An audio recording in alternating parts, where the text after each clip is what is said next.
Can police use AI to scan your face during a routine traffic stop? What if I told you that by the time an officer reaches your car window, a computer might have already identified you, checked your background, and flagged you as a person of interest? This isn't a scene from a sci-fi movie. This is happening right now, across the United States. Today, we unwrapping the complex world of AI policing and what you need to know to protect your rights on the road. Welcome to Law Unwrapped, where we simplify the law to empower your future. Let's start with what's actually happening out there. Across the country, police departments are embracing what they call smart policing. This involves rolling out sophisticated AI-driven surveillance systems. We're talking about networks of cameras that can do more than just record. They can recognize faces in a crowd, read license plates from hundreds of feet away, and even use algorithms to predict what the system deems suspicious behavior. It sounds efficient, right? A tool to help law enforcement keep communities safe. But critics have a different name for it: mass surveillance. And the scale is staggering. Companies like Clearview AI and Flock Safety have created massive databases. How massive? Clearview AI, for example, has scraped billions of images from public sources like social media, news sites, and online forums to build its facial recognition database. Flock Safety has created a network of license plate readers that captures billions of vehicle images every single month. So, how does this play out during a simple traffic stop? Imagine you're pulled over for a broken taillight. Before the officer even says a word, a camera mounted on their patrol car or a nearby pole could have already scanned your license plate. The system instantly runs it against a massive database, checking for warrants, stolen vehicle reports, or even if your car was seen near the location of a recent crime. Simultaneously, if the officer is wearing a body camera with real-time facial recognition capabilities, your face could be scanned and matched against a database of billions of images. All of this can happen in seconds, often before you've had a chance to find your license and registration. The officer approaching your car might already have a full dossier on you, pulled from various digital sources, all powered by AI. This transforms a routine interaction into a data-driven investigation, and you're the subject. This brings us to the million-dollar question: is all of this even legal? The short answer is complicated. It really depends on where you are. The U.S. Constitution, specifically the Fourth Amendment, is supposed to protect you from unreasonable searches and seizures. Traditionally, this meant police needed a warrant based on probable cause to search your home or your person. But technology is moving much faster than our legal system. The courts are still grappling with how these old rules apply to new technologies like facial recognition. Is scanning your face in public a search in the constitutional sense? The law isn't settled, because there's no clear federal law limiting police use of AI during traffic stops. It's become a state-by-state patchwork of regulations. In many states, it's essentially the Wild West for AI surveillance. Police departments can adopt and use these technologies with very few restrictions, meaning they might legally scan you and your vehicle without a warrant. However, some states are pushing back and drawing a line. California, for instance, has banned law enforcement from using real-time facial recognition on body cameras. Maine has passed similar, even stricter, legislation.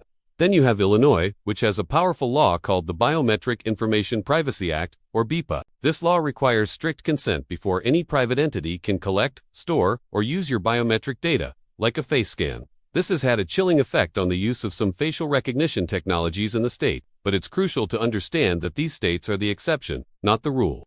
In most of the country, there are few, if any, specific laws preventing an officer from using this technology during a traffic stop. This legal gray area puts the burden on you, the citizen, to be aware and prepared. So, what are your rights if you're pulled over and you suspect AI or facial recognition is being used?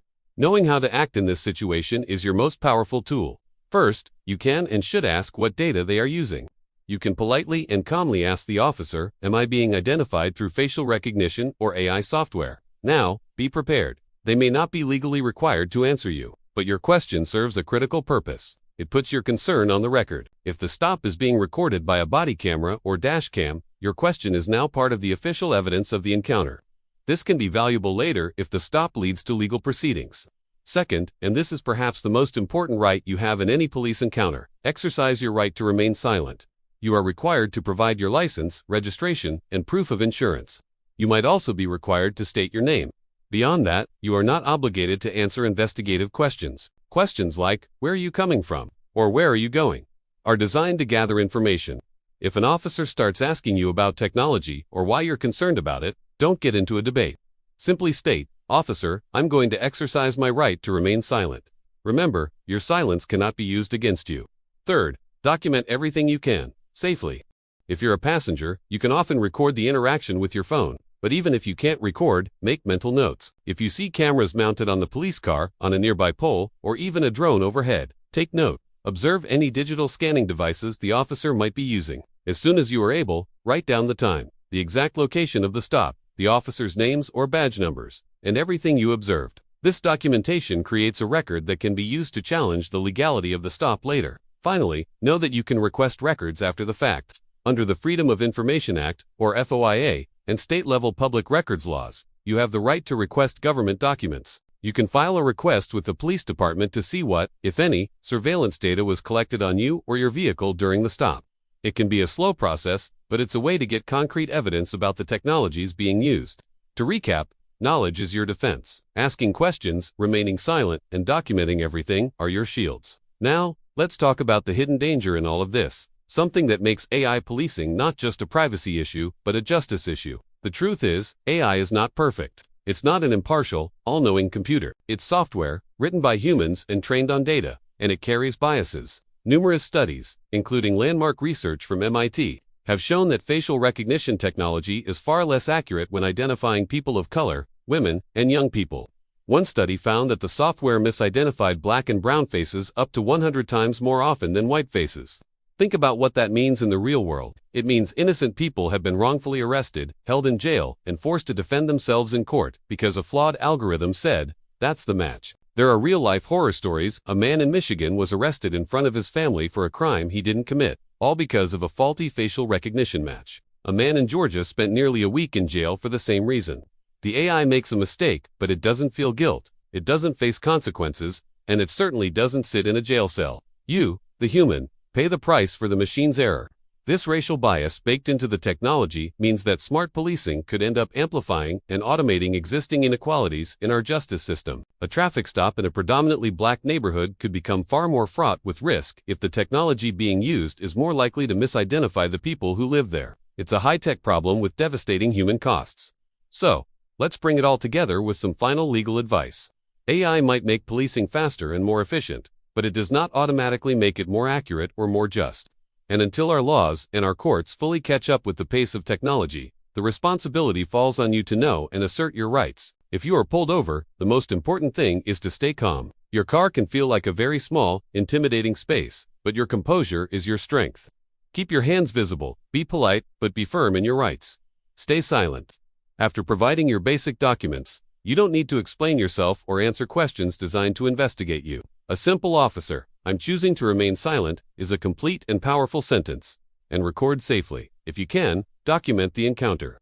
If you can't, make detailed notes as soon as possible. Your memory and your records can be your best evidence. We live in a world where your face, your car, and your location can be turned into data points and used as evidence against you, often without your knowledge or consent. In this new reality, understanding the law isn't just an academic exercise, it's your best defense. Technology will always evolve faster than justice. But justice begins with awareness. It begins with you, knowing your rights, and being prepared to stand by them. This is Law Unwrapped. Thank you for watching. If you found this video helpful, please like, share, and subscribe for more content that simplifies the law and empowers your future. Stay safe and stay informed.